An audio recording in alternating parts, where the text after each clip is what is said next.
And we are rolling. Ooh. I might have to close the cupboard. Because I had some tea. Sorry.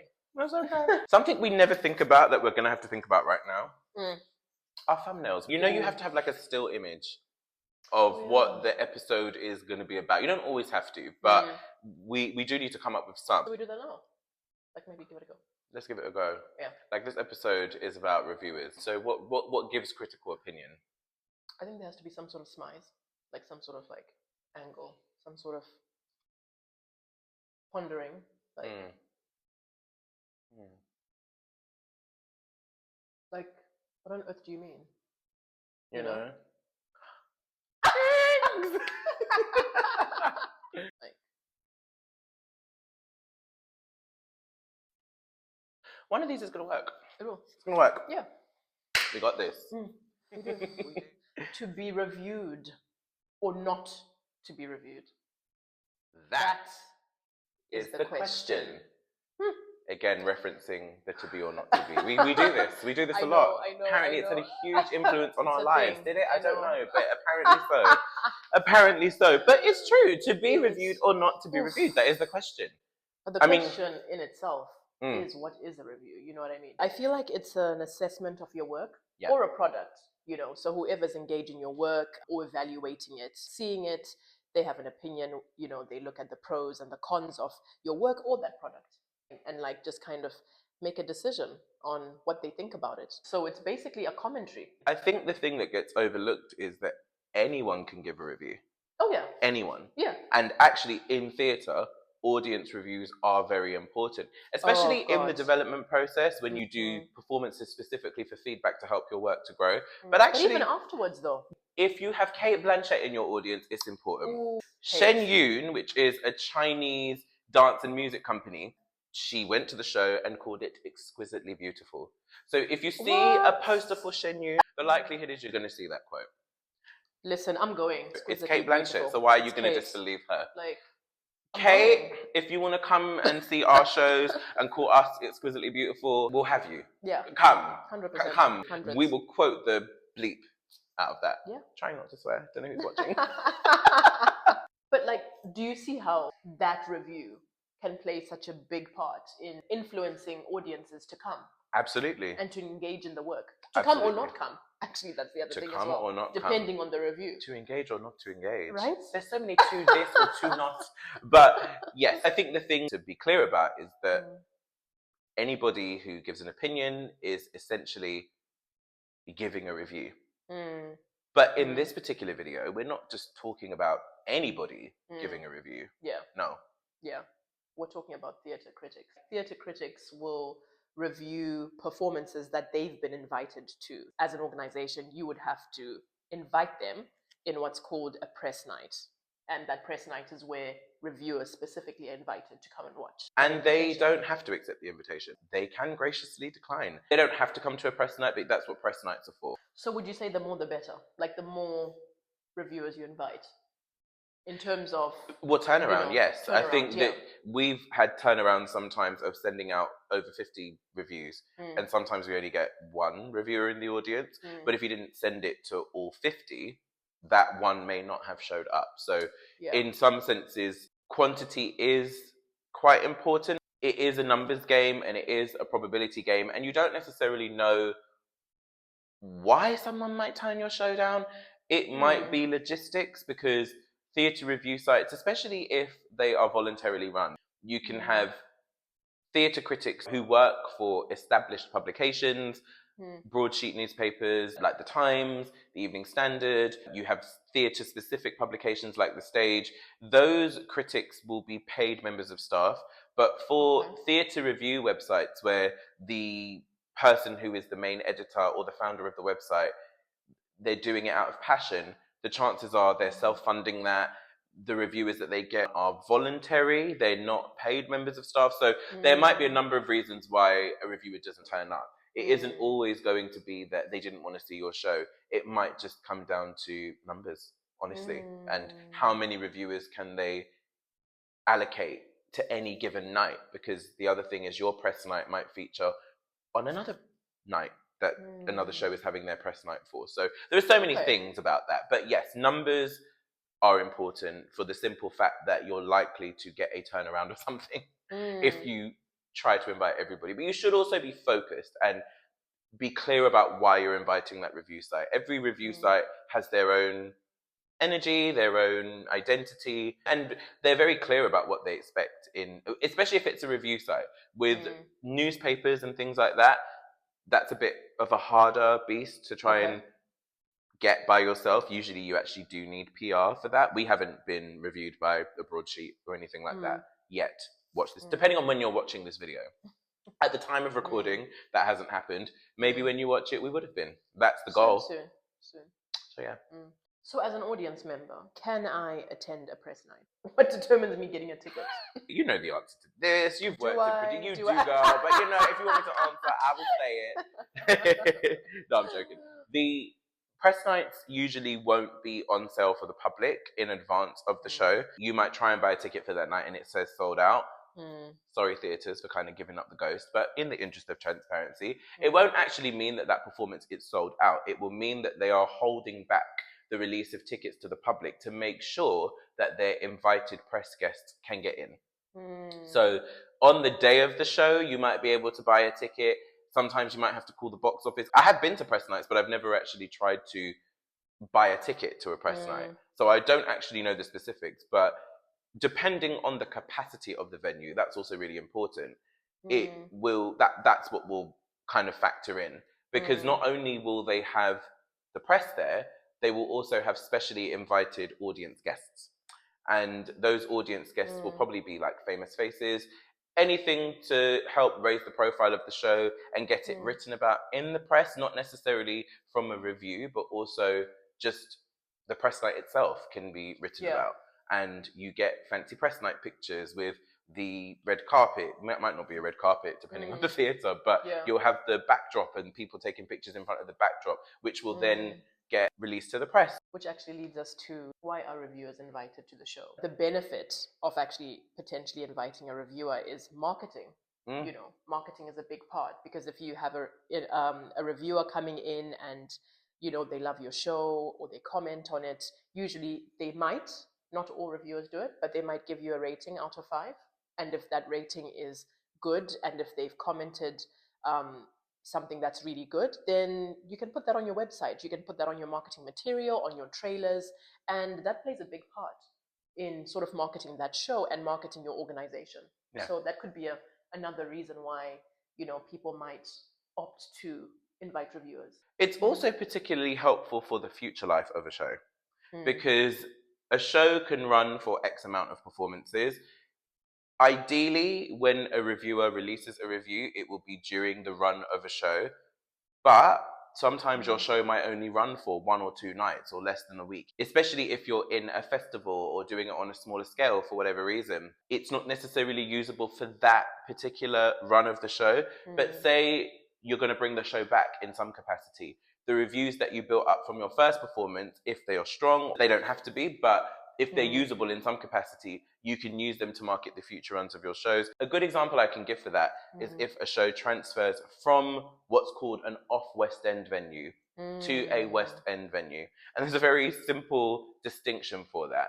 An off-West End venue is a theatre that is in London, not necessarily a commercial theatre, and it's not situated within the West End, central London. Whereas a West End venue is seen as a commercial venue. It's situated within the West End. They usually have to be registered with the Society of London Theatre, which is a regulatory body which looks after the interests of all of the theatres that are members. So that would be the difference between an off-West End and a West End venue. But a show can transfer from one to the other, in which case a review could be really useful in whoever didn't see the show in the off-West End venue will probably be enticed to see it if it's built up a really good reputation from that run and you know it's going to the West End. And reviews can be really helpful in making people aware of that if they weren't aware of that before.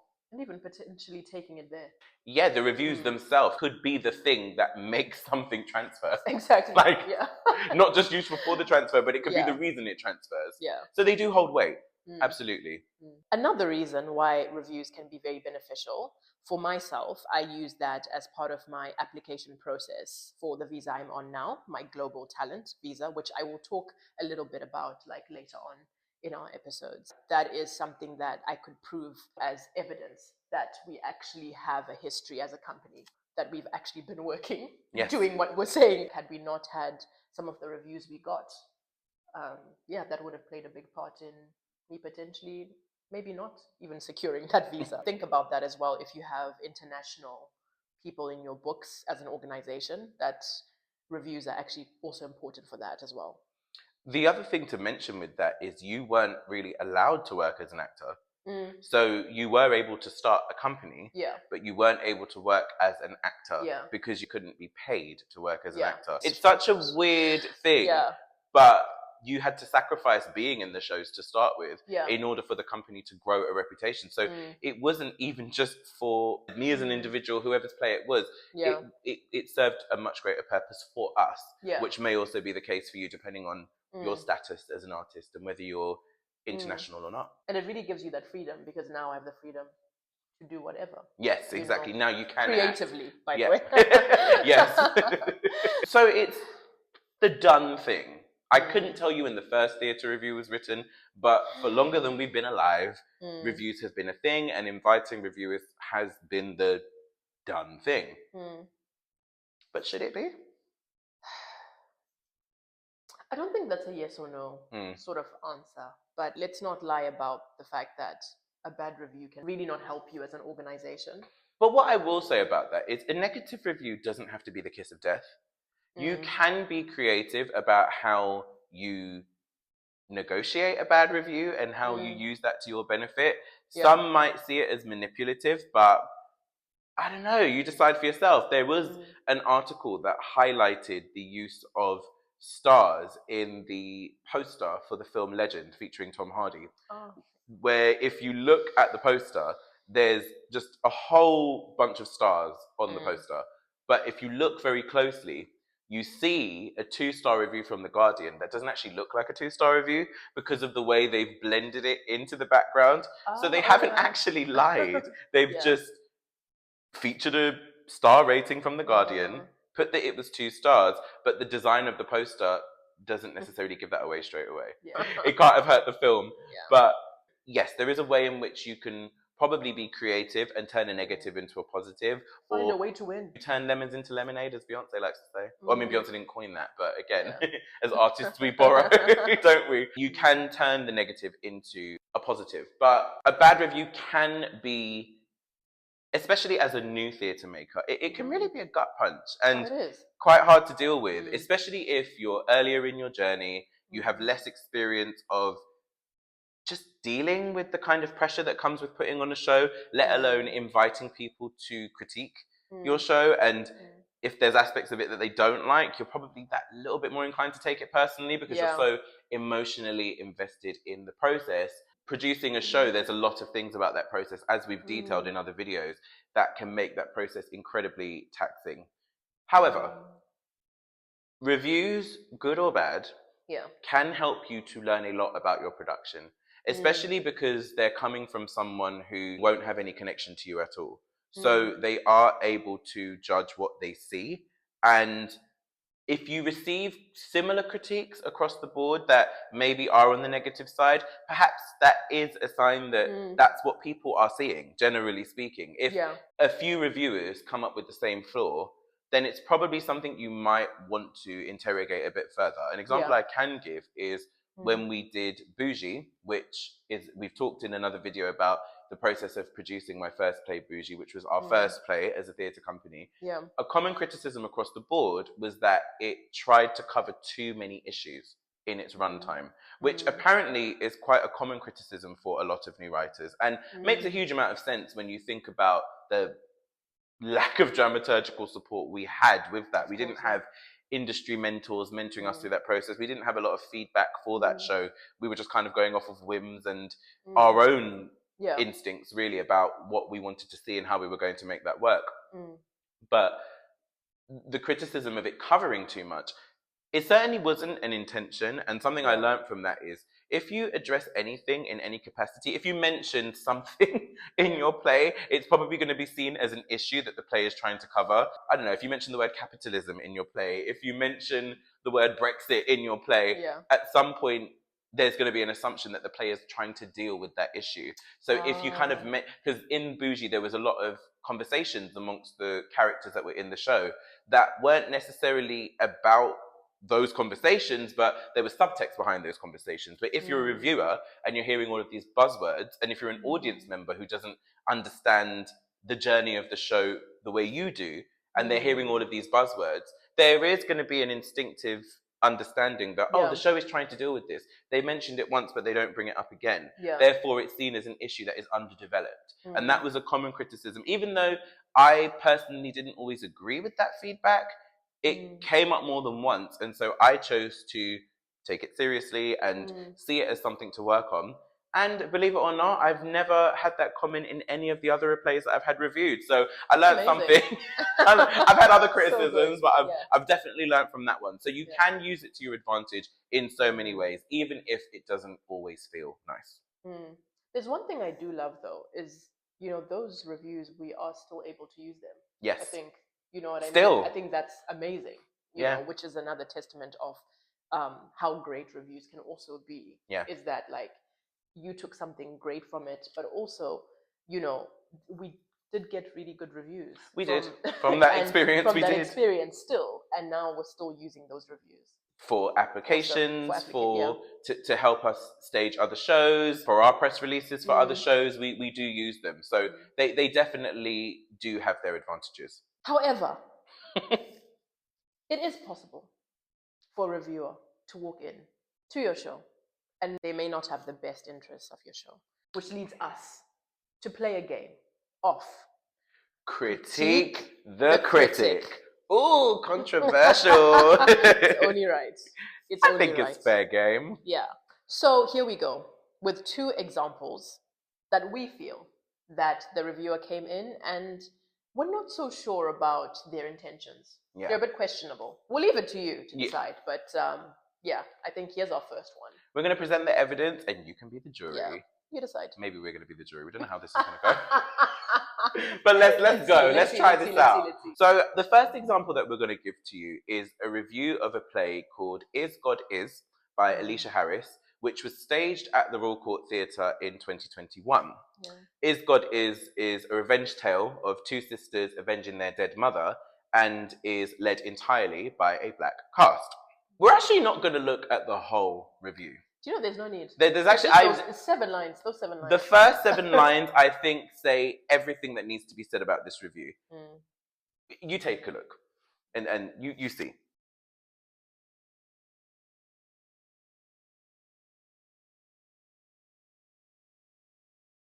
So what you've just read is a snippet of a 1-star review that the play received. We're not going to say the publication. We didn't see the show, so we actually don't know whether that is a justifiable rating or not. But it does contrast with the many reviews that the show received, which ranged from 5 to 3 stars. Maybe the reviewer has a point in inferring that middling work is overpraised. But the first critique I will give that is that if it's middling work, shouldn't you give it the middle of the star rating? Because one would indicate that it's just savagely bad. So just kind of use the word middling, but then say it's a 1-star review. There are probably things that the review details that in the reviewer's mind justify why it's a 1-star review. But there's actually a bigger problem with the review that is featured in the first 7 lines that basically, in my opinion and our opinion, renders the rest of the review redundant. Have you figured out what it is? Have a think.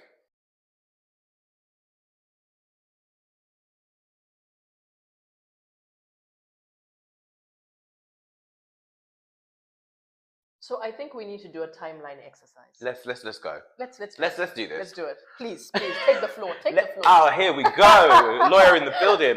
So the reviewer mentions Black Lives Matter and the uprising of Black Lives Matter, which happened in 2020 after the very unfortunate, upsetting murder of George Floyd, which also happened to be during the coronavirus pandemic. And the fact that the uprising of the Black Lives Matter movement has led to a rush to embrace new voices, resulting in the overpraise of middling work. Yeah. Basically inferring that Is God Is was programmed on that basis. Wrong.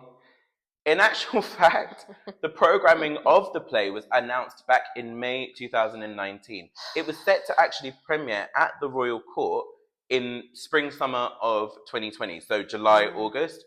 Yeah. Meaning that it wasn't programmed as a result of the Black Lives Matter movement, as the reviewer suggests. But this assumption, if you say it at the beginning of the review, it is very hard to believe that hasn't had an impact on how you see the work. There's clearly an assertion that the work has only been programmed for a certain reason, and that just isn't true. Yeah. So the fact that that potentially has sullied the reviewer's entire opinion of the piece does speak to a possible bias that this reviewer has. And I'm not going to go into detail about who this reviewer is, but that reviewer has on more than one occasion given a 1-star review to plays that have the same talent demographic as Is God Is. So while we're not trying to imply anything, we're just basically highlighting a pattern from this reviewer and saying that it's very difficult to not look at this review as though it's coming from a place of bias. But you as an audience member may not realize that that reviewer is coming from a place of bias. And you could read that review and completely reserve the right to go and see the show for yourself. And that's not not cool. Usually you're not going to do the digging, right? Of okay, is what's being said actually factual? And I think that's the thing, is you're just going to look at a review, and if it's 1 star, usually someone will just say, oh, I don't think it's worth watching. And the thing that you don't take into account all the time when you see things like that is reviews are subjective. They are someone's opinion. It doesn't mean they don't have merit, but they are subjective. And that's why sometimes you can have a plethora of reviews for the same show, because one reviewer might experience it one way, another reviewer might experience it another way. In the same way as audience members, we don't always like the same thing. So there isn't necessarily a problem with a review being bad, but I do think a review being bad based on a reviewer's bad intentions, I don't know how we deal with that, but I do think highlighting it in this video could go a long way to weeding that unfortunate behavior out. Not to say it's every reviewer, but some of them do exist, because that's not the first. That's not the first. It's not the only. Unfortunately, it's not the only example we can give. Yep, we have one more. And this one is closer to our heart because it was for our debut play, actually. Yeah. Bougie, which you may have known about through our other episodes, which we will put in the link. We've mentioned Bougie quite a lot. We're going to link it. We're going to link it. We'll link it. So what happened with that experience is, as we've mentioned, we invited reviewers to see the show, and we actually did receive a lot of positive reviews. We never quite hit the 5-star rating, but we did get 4-star reviews, mainly 3-star reviews. And a lot of the review content was very promising. Even if there was highlighting flaws or things that could have been worked on, there were encouraging things that were said, which is why we say we can still use the reviews to this day. However, after our press night, we did get 1 2-star review. We're not going to say the publication, but if you Google hard enough, you can find it, which again was very hard to deal with, but we couldn't argue with it because that reviewer came to our press night and it was valid. It was their experience. That's what they wrote. And you do just have to take that on the chin. However, there was a review site that we invited to the show, a review site that we were very keen and very excited to have in the room, who didn't actually attend on our press night, because when we did the show, we were just keen to get people in, and we didn't want the press night to be a deterrent. So we offered the opportunity for people to come on whatever performance felt right for them in terms of their timetable, in terms of when someone could be allocated. And there was a review site we were very keen to have in the room that came a few nights after our press night. It wasn't actually on the press night. And we had to wait like a week for that review to be published. We didn't get indication that the review had been published, but I just happened to come across it, and it was 2 stars, which I thought, oh, that's disappointing, because I was quite hopeful that that particular review site would have really connected with the show, but it was fine. I said, okay, if that's what they thought, that's what they thought. But this is where it gets very difficult to suggest anything other than bad intentions on behalf of the reviewer, because I read the review, and even though, as I say, it can be a gut punch to get them, I felt like I had read it before.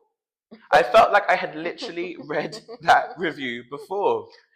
And the reason why you felt that is because you I had read the review before. Yeah. I had read the review before. And I do think it's important to exactly show you what I mean by I had read the review before. So just take a look for yourself.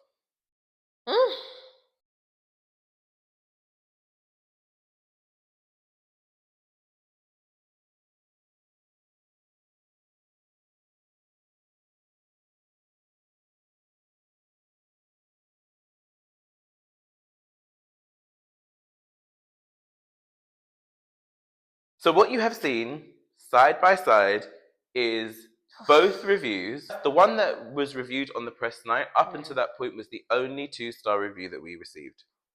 Until we received this next 2-star review, which was plagiarized. First of all, plagiarism, not good. I don't care whether you plagiarize a 5-star review, a 4-star review. The fact of the matter is, it's actually very disrespectful to the reviewer who took their time and considered effort to give us the 2-star review that they gave, because it came directly from their experience, to basically rip their words off and include, by the way, a misquote from the play. The quote that they used from the play is actually incorrect. So that was the biggest giveaway, that you basically copied the review. The fact that that can happen was shocking to me. Very shocking. Very scary, actually. Well, I just sort of lost a lot of trust in reviews very, very briefly after that point, because I thought, well, I was very naive. I didn't know people could be as biased as they were. And again, of course, it's subjective, but this isn't even an exercise in subjectivity. The only way that we could really frame this was that someone walked into the show wanting to trash it. Because why else would you? It's not like we received multitude of 2-star reviews and you just happen to hybrid all of those reviews and write your own 2-star review, which would be bad enough. You went as far as to copy someone else's review with a few embellishments to try and make it your own. I have to give praise to the review site, because when they became aware of this, they took the review down. But in conversation with the reviewer in the email chain, the reviewer had the cheek to say, my opinion of the show still stands. What was your opinion? What opinion? Like, that's my question. What was your opinion? What was your opinion? Because I don't know. Your opinion was plagiarized. I think it's always good to look at reviews, especially if you're being evaluated or if someone's critiquing your work, how can I be better? But I don't know where I can be better, because you basically plagiarized what you wrote about where I could be better. So I don't understand how where can we go from there? Or if I'm learning, I'm not learning from you. Yeah, I'm learning really from not who you learning stole from you. So it's like, did you actually watch the show, or did you just? Yeah, did you That's my question. I was that reviewer asking, took 2 tickets. Did you watch the show? They took 2 tickets to not watch the show. They took so painful, a lot of the reviewers just took 1 ticket, which, look, it's listen, from a place of etiquette where you can offer a reviewer a ticket for a guest, you probably should, because there's a number of reasons why it might be better for a reviewer to attend a show with someone. The show's finished late. Depending on the time of year that it is, they could be getting home dark. But also, you're asking for them to do something for you. So you kind of have to do something for them as well. It's just a gesture of gratitude more than anything. But a lot of reviewers don't take the complimentary ticket. This reviewer did. They took 2. Only to plagiarize. So the disrespect. And I don't, as much as we don't want to go into a rabbit hole about that situation, because it is, I'm not going to lie, it is personal at the end of the day. It was very hurtful to have that experience, because again, if you watch our video about our experience of producing Bougie, it was such a hard experience. And the last thing you want is for people to unfairly kick you while you're down. Listen, it's fair game. You're in this business. You ask for people to critique your work. It doesn't matter how hard you worked. If it's good, it's good. If it's bad, it's bad. If someone thought it was good, if they thought it was bad, it's valid, and you just have to take it, because you are, regardless of how hard you're working, putting your work out there for people to have judgment on. So that is not the problem. But the problem is, it's very difficult to trust what people have to say if you cannot be sure that their intentions weren't to come in and sabotage you. And the 2 examples that we gave, I think they are really good examples of sabotage, because they're based, one is based on an inaccurate assumption about the play and why the play was programmed, and another one was plagiarized from the only other bad review we had at the time. So you can't tell me, this isn't a video to put reviewers under the microscope in a negative way. I'm confident in the fact that a lot of reviewers are professional, do their job properly, and it doesn't matter whether they think the show is good or bad. There is a certain etiquette in the majority they operate with that you can trust. But there are unfortunately examples that people probably don't talk about enough. And in the interest of transparency, which we're trying to be with our channel, we're trying to be transparent. These things do happen and the culprits need to be weeded out. We're not going to give names because this isn't a cancellation exercise, but it's an important learning lesson for anybody watching. Yeah. And also to just know and to look out for those things. Yes. Because I think it's so easy to just quickly then be discouraged if for whatever reason you don't get a review that you're happy with or a review you're proud of. I think it's worth taking so many other aspects into consideration. So, we want to make sure that you yourself feel that you're going into, approaching reviewers with well-informed. And still having an open heart, because you can. And at the end of the day, there's no point in going into things like this with a negative mindset, just thinking that you're going to be sabotaged. I think the biggest thing to take away from this video for a theatre maker is use reviews to your advantage, but don't be derailed by them. And if you're an audience member, read them. But try not to let them affect your decision too much about whether or not you choose to see a show. Don't let that be the only thing. If you're sold by a show's marketing, but maybe the show didn't receive a great review, it's still up to you to go and judge that for yourself. Maybe you should see. Sometimes it's a curiosity. Is it really that bad? And it's just good to watch stuff. It is. Good or bad. It's just good to watch stuff. Good or bad. But I think that the point of this, and I think a good place to end on, is that reviews and reviewers definitely have merit. But reviews are subjective, and I think in light of all of that, navigate with caution.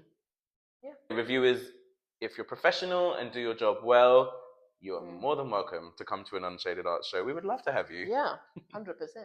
Definitely. Yeah. I think that's all from that. That's all. Where's that reference from? I don't know, actually. Devil Wears Prada. Oh my gosh, yes! That's all. That's all we have for you guys. Controversial. Quite cathartic, I have to say. We've held that in for so long. I feel like I don't know, some weight has been lifted off me. It's been we produced that show 7 years ago. And we've never we never went on social media, we never trashed it. So it's very nice to be able to have a safe space to talk about things like that, not from a place of even vindication for us, but actually to advise and inform those who may not be in the know, regardless of what your status is. Audience, theatre maker, you're all welcome on our channel. And if you have any comments, please let us know. What are your thoughts? What do you think? If you've had similar experiences, let us know. Please share. Please share. Talk. Let's talk. Let's have a conversation. Because I do think that this is what we need more of. We do need more artists being transparent in a way that can be useful for other people to know. Not just to reel off your life story, but actually where can we help each other not go down the same path? Or as audiences, I think it's important that you sometimes hear from our perspective. You have to be easy on us. But in the restoration times, if they didn't like you, they threw tomatoes at you while you're performing. Life is life. But it's our job to present our work to you, and it's your job to engage with it, whether we end up liking it or not. I think you can't please everybody, and that should never be your intention as a theatre maker. But our job is to provide an experience that you can engage with. So regardless of what you feel about it, hopefully that should be the intention, is to give you an experience, good or bad. Thanks guys for listening in. See you in the next one. See you later. Bye. Bye. Bye. I'm joking. Okay. Wow. Steam gone. So good. I didn't know the steam was there, but it's gone. No, but honestly, I feel so good. Oh, my mind. Oh. Damn, so close. So close. One of them's got to work. No, I think one will work, definitely.